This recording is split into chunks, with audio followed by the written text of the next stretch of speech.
प्यारे बच्चों, सलाम व आदाब। आज की क्लास में मैं डॉक्टर अजीज सैसोलामेओ आप सबका इस्तकबाल करता हूँ। प्यारे बच्चों, गुज़िश्ता सालों में आने वाले बोर्ड के 10वीं क्लास के उर्दू के पुराने पर्चों को हम हल कर रहे हैं और ये हमारा दूसरा वीडियो है। पहला वीडियो आप देख चुके होंगे जिसमें 25 सवालात को हमने हल किया था। आज इस दूसरे हिस्से में हम फिर से 25 सवालात को हल करेंगे।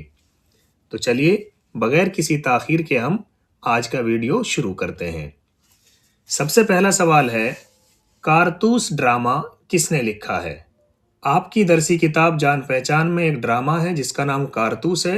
यहाँ पर सवाल किया गया है कि कारतूस ड्रामा किसने लिखा है। आपके ऑप्शंस हैं आगा हशर काश्मीरी, हबीब तनवीर, मोहम्मद मुजीब या फिर इम्तियाज़ अली।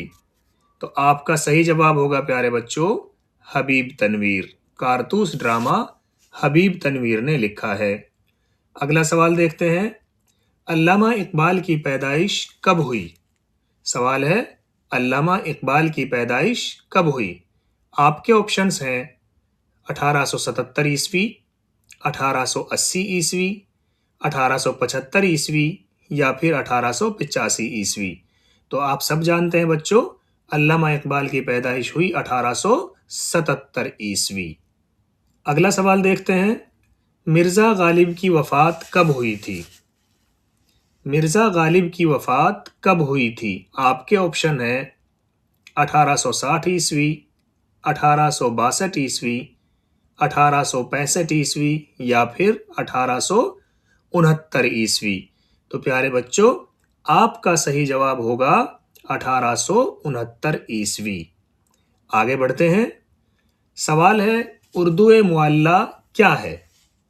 उर्दू मुअल्ला क्या है? आपके ऑप्शन है शायरी का मजमुआ है, खुतूत का मजमुआ है, अफसानों का मजमुआ है या फिर कहानियों का मजमुआ है। तो प्यारे बच्चों, आपका सही जवाब क्या होगा? आपका सही जवाब होगा कि उर्दू मुअल्ला खुतूत का मजमुआ है। इसके अंदर खुतूत है। आगे बढ़ते हैं। सवाल है, उर्दू मुअल्ला किसके खुतूत का मजमुआ है? पीछे सवाल था कि उर्दू मुअल्ला किस चीज़ का मजमुआ है, तो जवाब था खुतूत का मजमुआ है। अब सवाल यह है कि ये किसके खुतूत का मजमुआ है?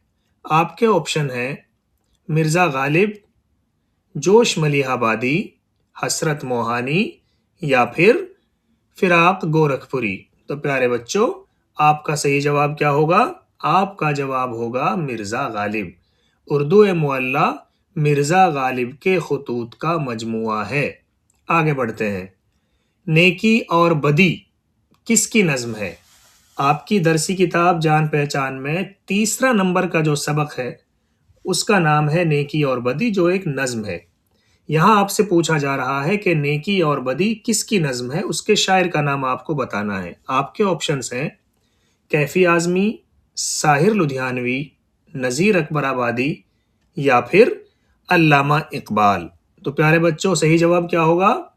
सही जवाब होगा नज़ीर अकबर आबादी। नेकी और बदी नज़ीर अकबर आबादी की नज़्म है। अगला सवाल देखते हैं। रज़िया सुल्तान ने कितने बरस हुकूमत की? रज़िया सुल्तान ने कितने बरस हुकूमत की? आपके ऑप्शंस हैं 3.5 बरस, 4 बरस, 5 बरस या फिर 6 बरस। तो सही जवाब क्या होगा प्यारे बच्चों? सही जवाब होगा 3.5 बरस। रज़िया सुल्तान ने 3.5 बरस हुकूमत की। आगे चलते हैं। नज़्म पहाड़ और गिलहरी का शायर कौन है? नज़्म पहाड़ और गिलहरी का शायर कौन है? पिछले वीडियो में भी पहाड़ और गिलहरी से मुताल्लिक एक सवाल पूछा गया था कि नहीं है चीज़ निकम्मी कोई ज़माने में, कोई बुरा नहीं कुदरत के कारखाने में। ये शेर किस नज़्म का है? यहाँ पर यह पूछा जा रहा है कि पहाड़ और गिलहरी जो नज़्म है उसके शायर कौन है।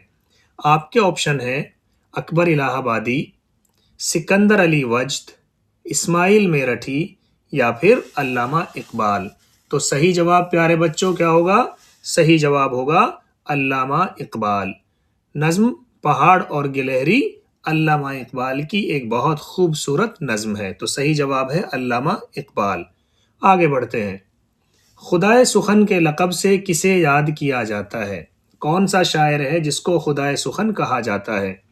आपके ऑप्शंस हैं शेख इब्राहिम ज़ौक़, ख्वाजा हैदर अली आतश, मीर तकी मीर या फिर मिर्ज़ा दबीर। तो आपका सही जवाब होगा प्यारे बच्चों मीर तकी मीर। मीर तकी मीर को खुदाए सुखन के लक़ब से याद किया जाता है। अगला सवाल देखते हैं।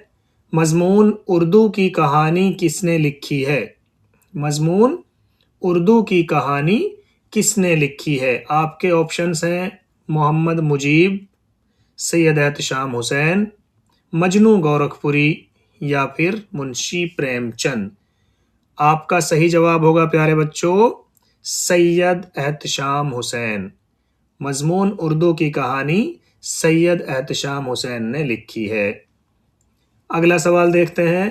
काठ का घोड़ा किसका अफसाना है? काठ का घोड़ा किसका अफसाना है? आपके ऑप्शन हैं इकबाल मजीद, कुर्रतुल ऐन हैदर, रतन सिंह या फिर कृष्णचंद्र। तो आपका सही जवाब होगा बच्चों रतन सिंह। तीसरा ऑप्शन आपका सही जवाब माना जाएगा। अगला सवाल देखते हैं। हम्द किस शायर की नज्म है? हम्द किस शायर की नज्म है? प्यारे बच्चों हम्द नज्म की एक किस्म भी होती है, यानी वो नज्म जिसमें अल्लाह ताला की तारीफ बयान की जाए तो नज्म की उस किस्म को हम हम्द कहते हैं। लेकिन आपकी दरसी किताब जान पहचान में जो सबसे पहला सबक है वो एक नज्म है और उस नज्म का उन्वान है हम्द। आपसे यहाँ पर यह पूछा जा रहा है कि हम्द किस शायर की नज्म है? आपको उस शायर का नाम बताना है। आपके ऑप्शन है मोहम्मद हुसैन आज़ाद, अल्ताफ़ हुसैन हाली, नवाब मुस्तफ़ा खां शेफ्ता या फिर इस्माइल मेरठी। तो आपका सही जवाब होगा प्यारे बच्चों इस्माइल मेरठी। आगे बढ़ते हैं। नज़ीर अकबराबादी का असल नाम क्या था? सवाल है नज़ीर अकबराबादी का असल नाम क्या था? अक्सर पूछा जाता है इम्तिहान में। आपके ऑप्शन है अली मोहम्मद, वली मोहम्मद, जान मोहम्मद या फिर खान मोहम्मद। तो आपका सही जवाब क्या होगा प्यारे बच्चों? आपका सही जवाब होगा वली मोहम्मद। असल नाम वली मोहम्मद था, लेकिन नज़ीर अकबराबादी के नाम से वो लिखते थे। अगला सवाल देखते हैं। खुशनुमा के क्या माना होते हैं? खुशनुमा के क्या माना होते हैं?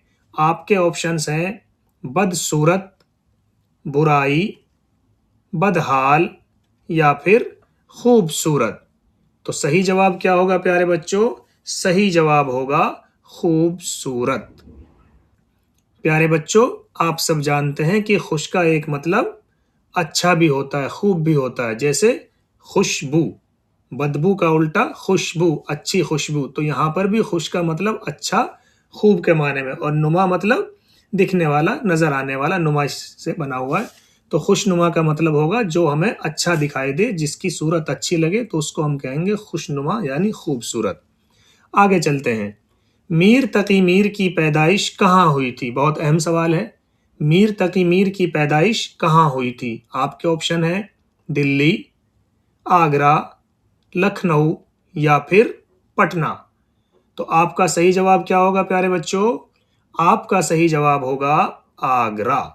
मीर तकी मीर की पैदाइश आगरा में हुई थी।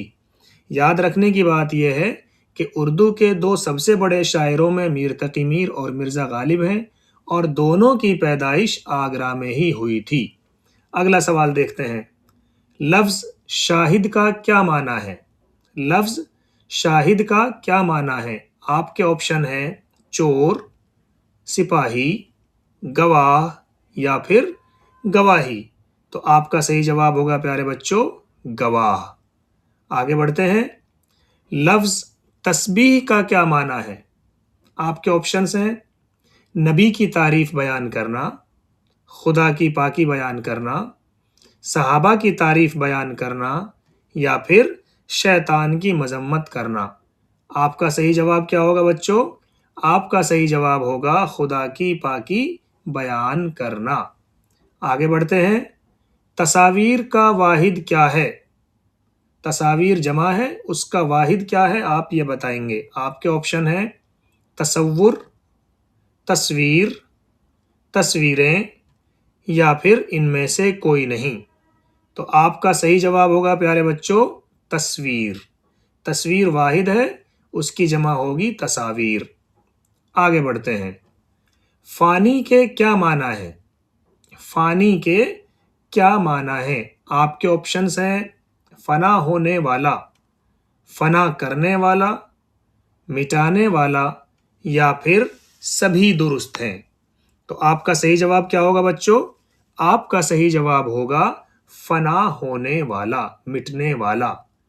आगे बढ़ते हैं। वक्त की जमा क्या है? वक्त की जमा क्या है? आपके ऑप्शंस हैं वक्तें, औकात, याकूत या फिर मौकूत। तो आपका सही जवाब हो जाएगा दूसरा ऑप्शन औकात। आगे बढ़ते हैं। लफ्ज सदा के क्या माना है? लफ्ज सदा के क्या माना है? ऑप्शंस हैं हमेशा, हमारा, आवाज या फिर सच्चाई। तो सही जवाब होगा प्यारे बच्चों आवाज। आपको याद रखना है कि सदा दो तरह से लिखा जाता है। एक वो जो आप स्क्रीन पर लिखा हुआ देख पा रहे हैं, यानी स्वाद के साथ लिखा हुआ है। अगर स्वाद के साथ लिखा हुआ है तो उसका मतलब होगा आवाज। लेकिन अगर बजाय स्वाद के सीन से लिखा हुआ है तो उसका मतलब होगा हमेशा। इसमें आपको कंफ्यूज नहीं होना है। अगर सीन से लिखा हुआ है तो मतलब होगा हमेशा। जैसे हमें सदा सच बोलना चाहिए, तो वो सीन से सदा है, हमेशा सच बोलना चाहिए। और दूसरा होता है सदा स्वाद के साथ, जिसका मतलब होता है आवाज, जिससे सदाए बाज़गश्त जैसे लफ्ज बनता है। आगे चलते हैं। शौहर का मुअन्नस क्या है? आपके ऑप्शंस हैं बीवी, माँ, साली या फिर सास। आपका सही जवाब होगा बच्चों बीवी। आगे बढ़ते हैं। आदमी की कहानी किसका मजमून है? आदमी की कहानी किसका मजमून है? ऑप्शंस हैं एहतशाम हुसैन, मोहम्मद मुजीब, अल्ताफ हुसैन हाली या फिर डिप्टी नज़ीर अहमद। तो आपका सही जवाब क्या होगा बच्चों? आपका सही जवाब होगा मोहम्मद मुजीब। अगला सवाल देखते हैं।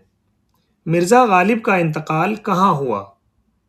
मिर्ज़ा गालिब का इंतकाल कहाँ हुआ? ऑप्शंस हैं अलीगढ़, लखनऊ, दिल्ली या फिर आगरा। तो आपका सही जवाब क्या होगा बच्चों?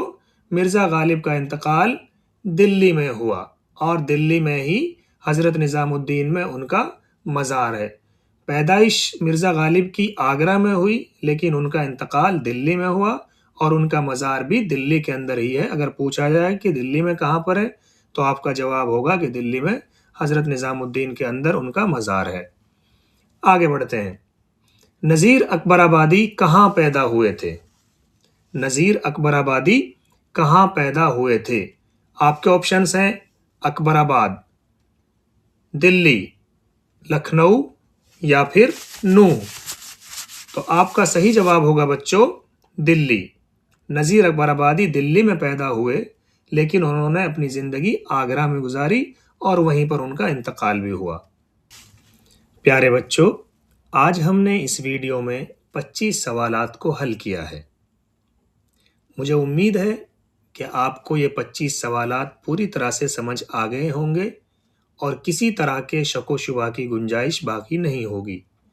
फिर भी अगर आपको लगता है कि आपको इसमें कोई चीज़ समझ नहीं आई और आप हमसे पूछना चाहते हैं, तो अपना सवाल कमेंट बॉक्स में डाल सकते हैं। इसी तरह की वीडियोस को हम और अपलोड करेंगे ताकि बाकी बचे हुए सवालात को भी आपके साथ साझा किया जा सके। हम आपसे एक नई वीडियो के साथ मिलेंगे। तब तक के लिए आप अपना ख्याल रखिए, खुश रहिए। अगर आपको वीडियो पसंद आए तो आप इसको लाइक कर सकते हैं, शेयर कर सकते हैं और इसी तरह की आने वाले वीडियोज़ के लिए इस चैनल को सब्सक्राइब कर सकते हैं। एक नई वीडियो के साथ आपसे मुलाकात होगी, तब तक के लिए खुदा हाफ़िज़।